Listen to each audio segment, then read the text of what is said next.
Assalamualaikum dan salam sejahtera. Tahukah anda, di Malaysia terdapat ribuan pesakit yang bertarung nyawa menunggu giliran untuk mendapatkan pemindahan organ. Pendermaan organ sememangnya satu keajaiban perubatan moden yang mampu memberi sinar kedua untuk manusia untuk terus hidup. Namun, di sebalik tuntutan perubatan ini, timbul satu persoalan yang sering menjadi perdebatan dalam masyarakat kita. Adakah pendermaan organ ini dibenarkan atau ia sebenarnya menjejaskan kesempurnaan jenazah? Isu utama adalah jenazah tidak sempurna. Isu paling besar yang sering bermain di minda masyarakat ialah ketakutan terhadap jenazah tidak sempurna. Ramai yang bimbang, adakah badan jenazah akan diseksa semasa pembedahan? Dan adakah jenazah akan dikebumikan dalam keadaan cacat atau kosong di dalam? Kebimbangan dan rasa ngeri inilah yang menjadi dinding besar hinggakan ramai ahli keluarga mengambil keputusan untuk menolak pendermaan organ walaupun si mati sebenarnya berhasrat untuk menderma. Okey, baiklah. Untuk objektif kajian kami ada 3. Yang pertama, menganalisis hukum pendermaan organ menurut perspektif agama Islam. Yang kedua, mengenal pasti pandangan masyarakat terhadap isu pendermaan organ. Yang ketiga, mengenal pasti kekangan masyarakat untuk mendaftar sebagai penderma organ. Dapatan kajian yang pertama, penjelasan tentang perspektif Islam. Wujudnya perbezaan pandangan. Ada segelintir ulama yang mengatakan haram atas alasan tubuh manusia adalah hak milik Allah yang tidak boleh dirosakkan. Namun, keputusan rasmi Muzakarah Fatwa Kebangsaan Malaysia adalah menetapkan hukumnya adalah harus. Hukum harus ini dipilih demi menyelamatkan nyawa pesakit lain yang ketika malah tiada istilah jenazah diseksa. Pembedahan dibuat dengan penuh hormat dan jenazah akan dijahit semula dengan kemas. Seterusnya ialah ulasan tentang pandangan masyarakat. Dari segi pandangan masyarakat, boleh seseorang individu itu untuk berniat mendermakan organ asalkan wujud persetujuan yang jelas dan kerelaan mutlak daripada individu itu semasa ia masih hidup. Okey, dapatan kajian yang terakhir daripada kajian kami ni adalah faktor kekangan masyarakat. Daripada kajian kami ni, kekangan terbesar kenapa kadar pendaftaran masih rendah adalah disebabkan faktor kurangnya ilmu. Disebabkan masyarakat ni kurang pendedahan tentang maklumat yang sahih dan tidak faham hukum agama yang sebenar. So mereka ni akan menjadi takut, ragu-ragu dan akhirnya mengambil keputusan untuk tidak mendaftar atau tidak mengizinkan ahli keluarga ni untuk menderma organ. Okey, kesimpulannya, isu jenazah tidak sempurna ini sebenarnya hanyalah satu salah faham yang timbul akibat kurangnya ilmu. Pendermaan organ tidak mengurangkan sedikit pun penghormatan kita kepada jenazah. Malah, ia adalah satu bentuk amal jariah yang sangat mulia, meninggalkan dunia dengan memberikan peluang untuk lain terus hidup. Sama-sama kita fahami pendermaan organ dengan mata hati dan ilmu yang betul. Sekian, terima kasih.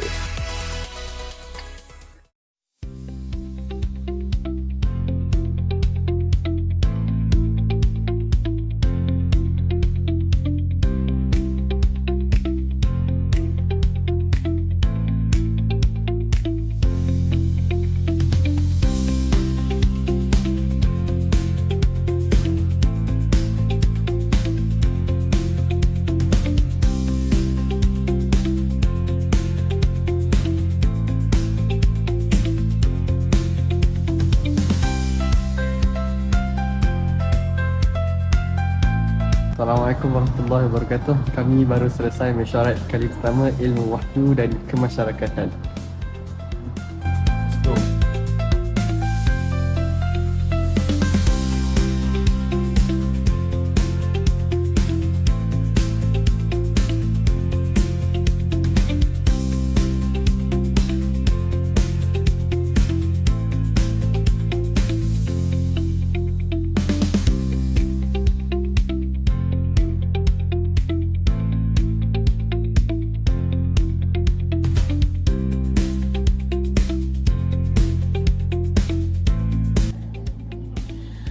Alhamdulillah sudah selesai meeting kedua kami di kelas GA 10.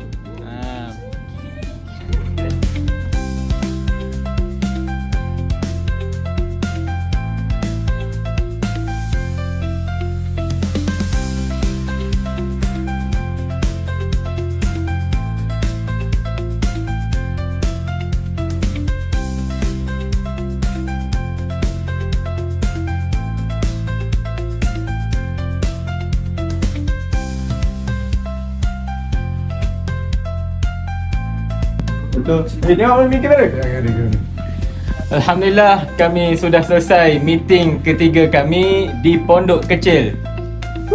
Let's go. It's a wrap. Kita dengar.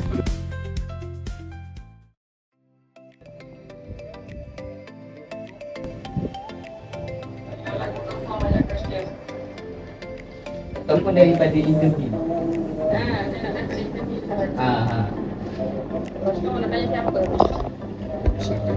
Mungkin kalau yang ni kami plan untuk ambil daripada kalangan masyarakat.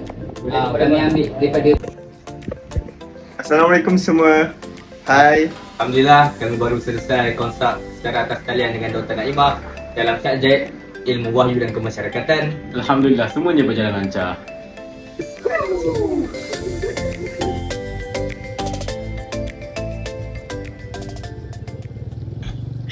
Assalamualaikum Ustaz.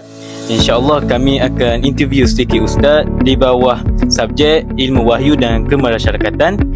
Tema yang kami pilih ialah tema perubatan dan tajuk kami ialah pendermaan organ antara tuntutan perubatan dan isu kesempurnaan jenazah. Isu kami pilih ialah jenazah tidak sempurna. Adakah Ustaz bersedia Ustaz? Okey, ya bersedia insyaAllah. Okey, soalan kami yang pertama, apakah pandangan Ustaz tentang hukum pendermaan organ dalam Islam? Okey, Taib. Pertamanya adalah kalau kita lihat kepada antaranya adalah fatwa mufti lah kan. Antara fatwa mufti kita nampak pertamanya adalah dia ada banyak hukum. Okey, tapi kalau kita tengok hukum hukum yang paling aulanya adalah harus. Sebab apa? Sebab orang kata apa? Sebab kerana ia melihat kepada maslahat masyarakat. Contohnya macam kadang-kadang kita tahu sebab bila kita tengok kepada pendermaan organ, kenapa pendermaan organ ni dia berlaku? Sebab bila mana ada orang yang memerlukan. Contohnya mungkin dia ni mungkin ada masalah hati. Jadi kalau hati dia itu tidak dapat digantikan, dia akan mati. Jadi dia perlu digantikan dengan orang lain. Jadi kerana itu bila melihat adanya maslahat kepada masalah hukum, maka sebab itulah dia perlunya kepada hukum harus. Tapi ada juga beberapa agamawan yang berpendapat adalah hukum menderma ni adalah haram. Sebab apa? Sebab dia berpandukan kepada dalil wala tulqu aidukum ila tahlukah. Jangan kamu mencampakkan diri kamu ni kepada kebinasaan. Jadi bila kita ni lah, sebab pertamanya tubuh ni milik kita kan. Jadi bila tubuh ni milik kita, kita pun duk rosak kan, kita pergi rosakkan, pecahkan tulang sendiri. Jadi itu akan jatuh pada hukum haram. Tapi kena melihat kepada maslahat, sebab ada saudara kita memerlukan, maka sebab itulah Islam memandang maka hukumnya adalah harus. Okay, alright. Okay, baik Ustaz. Soalan yang seterusnya, bagaimanakah pandangan Ustaz terhadap isu pendermaan organ?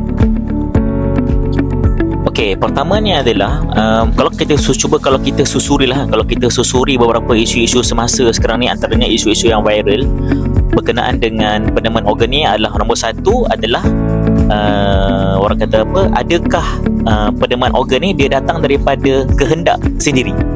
Contohnya macam kadang-kadang kalau kita nampak kadang-kadang ada orang, contohnya macam netizen.